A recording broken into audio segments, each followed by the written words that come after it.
মেয়ে চ্যানেলে তোমাদেরকে আরও একবার স্বাগত। আশা করি তোমরা সবাই ভীষণ ভালো আছো, আর আমিও খুব ভালো আছি। তো চলে এলাম আজকে একটা নতুন সত্যি ভৌতিক ঘটনা নিয়ে।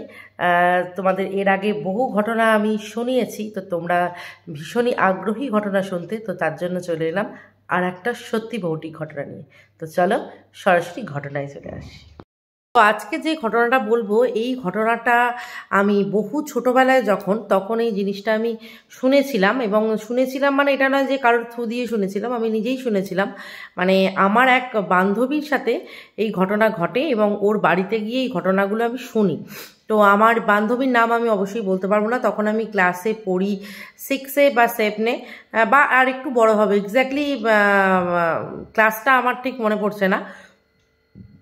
তো এই ঘটনাটা আমার মনের মধ্যে ভীষণ দাগ কেটেছিল, খারাপ লেগেছিল আমার। তো সেই ঘটনাটাই শোনাবো। হঠাৎ করে একদিন সকালবেলা ঘুম থেকে উঠি এবং কোচিনে যাই। তো কোচিনে গিয়ে হঠাৎ করে জানতে পারি যে আমার ওই বান্ধবী সুইসাইড করেছে, সুইসাইড করে মারা গেছে। তো আমরা যেহেতু তখন অনেকটাই ছোট, 7-8-এ পড়ি, তখন সুইসাইড করার কোনো কারণ তো আমি খুঁজে পাই না, বা আমাদের যে টিচার সেও খুঁজে পায় না।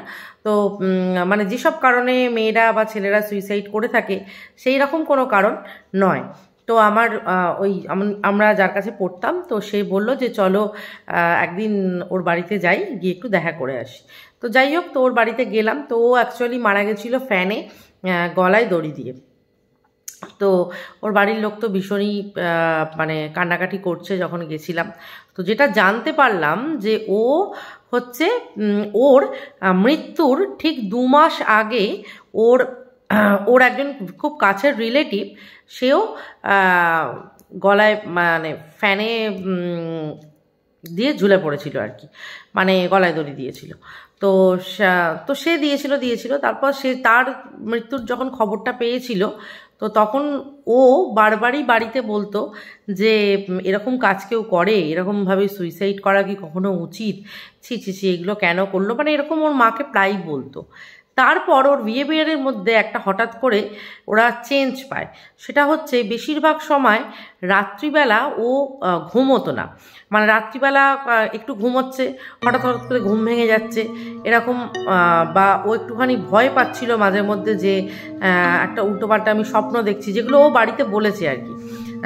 বাড়িতে স্বপ্ন দেখতো, ভয় পেত। তারপর কিছুদিন পর থেকে ওর মা যেটা লক্ষ্য করেছিল, ওর গা দিয়ে একটা কোনো দুর্গন্ধ টাইপের ছাড়ছে, অথচ ওকে সাবান মাখছে, ও শ্যাম্পু করছে, তারপরেও ঠিক সন্ধ্যাবেলার পর থেকেই ওর গায়ে একটা আষ্টে রকমের একটা পচা টাইপের গন্ধ ওর মানে প্রথমে বুঝতে পারতো না, প্রথমে ভাবতো বোধহয় বাড়ির চারপাশে কেউ কিছু ফেলে গেছে, তো সেটার জন্য ছাড়ছে।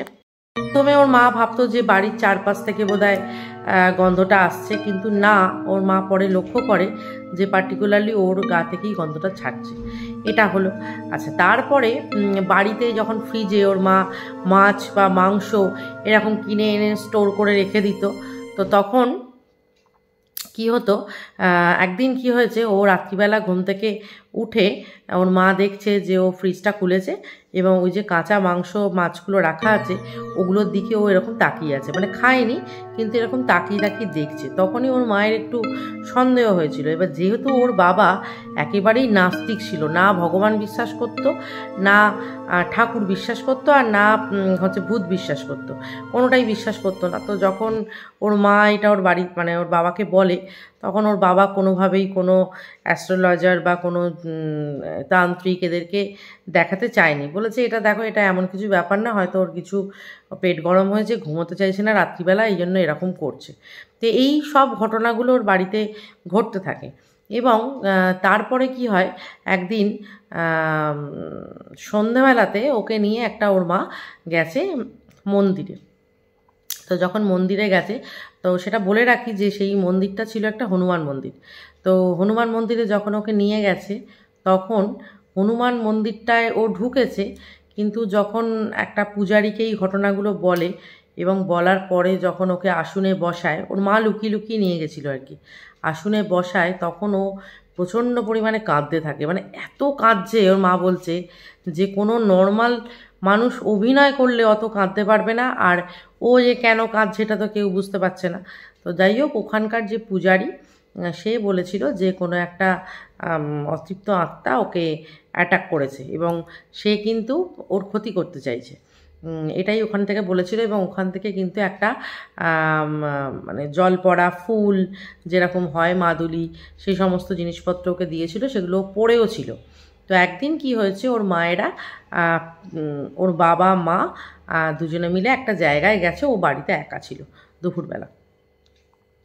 তো সেই দিনেতেই ও এই কাণ্ডটা করেছে এবং ওর মা এসে দেখছে যে এরকম মানে ঘরটার সব বন্ধ, ওর মেন গেটটা খোলা, আর ভেতরের ঘরে হচ্ছে ও এরকম পাখার মধ্যে দিয়েছে এবং হাতের যে মাদুলিটা সেইটা দেখছে এরকম মেঝেতে পড়ে আছে।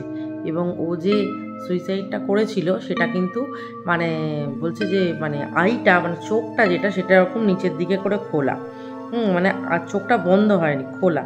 সেটা জানি না কেন। তো তারপর তো পোস্টমর্টম হয়েছে, পোস্টমর্টমে কোনো কিছুই পাওয়া যায়নি।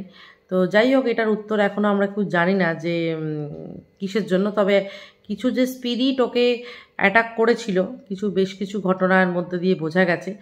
আর মানে এইগুলো আমার মনে আছে। তারপরে আরও কিছু জিনিস ও বাড়িতে করেছিল যেগুলো এই মুহূর্তে আমার আর মনে পড়ছে না, ভুলে গেছি। আমি অনেক ছোটোবেলায়, তো তখন আমি এই 7-8-এ পড়ি।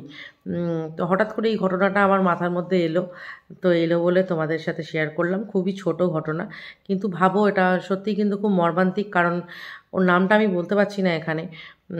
সত্যি যখন জেনেছিলাম যে ও আর নেই, হঠাৎ করে এরকম একটা কাণ্ড করেছে, তো তার কোনো রিজন নেই, প্রপার কোনো রিজন নেই। খুব খারাপ লেগেছিল এবং আজকেও মনে পড়লে ভীষণ খারাপ লাগে, কিন্তু কিছু তো করার নেই। আর এই ঘটনাটা তোমাদেরকে শেয়ার করলাম, তো বলো তোমাদের কেমন লাগলো। তো চলো আজকের মতো এখানেই টাটা। আর আসছি অন্য কোনো ভিডিও নিয়ে। তো তোমরা সবাই ভালো থেকো, টাটা।